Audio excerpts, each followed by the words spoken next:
જય રામદેવજી મહારાજ, જય અલખધણી. પાઠનો મહિમા અપરંપાર છે. પાઠ તે શાન છે, ઘટ પાઠ છે. પ્રાચીન સમયમાં જ્યારે મહામનોરથ માટે પાઠ પૂજા થતી હતી ત્યારે આ પ્રમાણે થાપન અને ઉત્થાપનની વિધિ સદગુરુ મહારાજ કરાવતા હતા. તે આ મુજબ છે. પહેલાં જે જગ્યાએ પાઠની સ્થાપના કરવાની હોય ત્યાં ગંગાજળ અથવા ગૌમૂત્ર લઈ ધરતીને પવિત્ર કરી, સાણથી લીપણ કરી, રામદેવ પીરનો તથા જે મંત્ર આવતો હોય તે બોલી કંકુથી ભભરાવી, એટલે કે સ્વસ્તિક દોરી. આ પ્રમાણે ત્યાં બાજોઠ ઢાળી અને જે રૂમમાં પાઠ કરવાનો હોય તેને સુશોભિત કરી, ફૂલોથી શણગારી અને બાજોઠ પર ઉત્તર દિશામાં ગણપતિની સ્થાપના કરવી. પહેલાં લાલ, સફેદ અને લીલું કાપડ પાથરવું. ત્યાર પછી 4 ખૂણે સાથિયા કરવા અને અસત એટલે કે ચોખાથી કોટ કરાવવો અને જેનું નામ કંકણ છે તે દેવસ્થાન કરાવવું. બાજોઠની વચ્ચે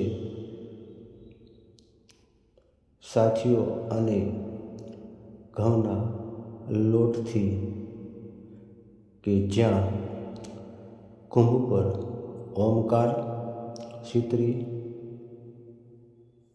ત્યાર પછી ફોકળ, ત્રેવલ અને તુલસી મૂકી અને કુંભને પધરાવવો, એટલે કે પાઠની બંને બાજુ જે કુંભ હોય છે તે પધરાવવું. તેની પર ફૂલનો હાર, નાળાસળી બાંધવી, 5 તિલક કુંભ પર કરવા અને સુગંધી એટલે કે અત્તર વગેરે છાંટવું. ત્યાર પછી શિવશક્તિ ને ગણેશની સ્થાપના કરવી, જોગણીની સ્થાપના કરવી. પંચદેવને પાઠ ઉપર પ્રેમ ભાવના થકી પધરાવવા. ગુરુ ગાદીને રામદેવજીની ગાદીને બેસાડવી. ગુલાબ, સંપો, મોગરો જેવા પુષ્પોના હારથી આ પાઠને સજાવવો. ભૈરવને બજરંગ ગાદી, કોટવાળ ગાદીની સ્થાપના કરવી. ગુરુ ગોરખને દત્તાત્રેયની ગાદીનું સ્થાપન કરવું. ત્યાર પછી અરણીમાં અગ્નિ પ્રગટાવી. આ રીતે ગુગળમાહે કપૂર અથવા તો કાસલીના ઉપયોગથી યુદ્ધનો જે મંત્ર આવતો હોય તે પ્રમાણે બોલી અને જ્યોતનું પ્રાગટ્ય કરવું. ત્યાર પછી ઘી વગેરે તેમાં ભરે અને બ્રહ્મ દિવેઠ